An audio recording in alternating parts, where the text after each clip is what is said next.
Man wanted, as some people do, to present himself as some of my best friends are black. I know a lot about black people, and I've been with black people all my life, which is very offensive in its connotation. Very offensive. If you did and you like them, why do you have to pull that out? You don't come in and you say, I knew some Spanish people, I knew some Irish people, I knew some English. You don't do that. People are people. And so that friction ran between them. And he was always trying to tell Red how to be funny.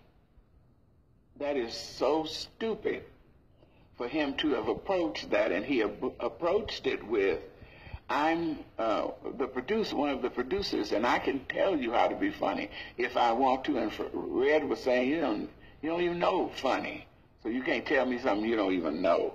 And that was the undercurrent all the time. This particular day, Entertainment Tonight came to interview Red, and so we're rehearsing a scene, and all Red had to do was walk across the back of my chair.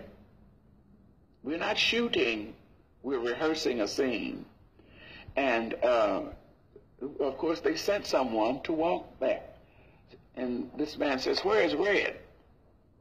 And I said, he's having an interview with Entertainment Tonight. I said, but he doesn't have any lines here. He just has to walk. If he's supposed to walk past, he should be in here to walk past. So he goes in there, stops their shooting, and brings Red out. And when Red gets out there and finds out all he has to do is walk across the back of this that anybody could have done, he becomes livid. And he falls. Well, he was always doing pratfalls. And I thought that's what he did. Everybody thought that's what he did. And he was laying on the floor, and I leaned down to him, and I put my hands on him. He said, get my wife, get my wife.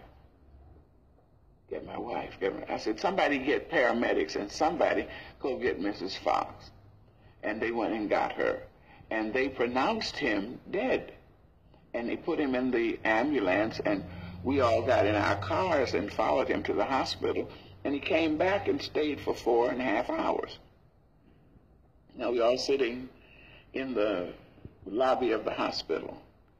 And the doctor comes out and says, Mrs. Fox, we've done all that we can do, and your husband is gone. And standing this close were two of the producers. And they said, what are we going to do with this script? This script was written for Red and Della.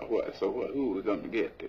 Who's going to replace? She's sitting right here. They just told her that her husband was dead. And I went crazy. I went absolutely insane on everybody.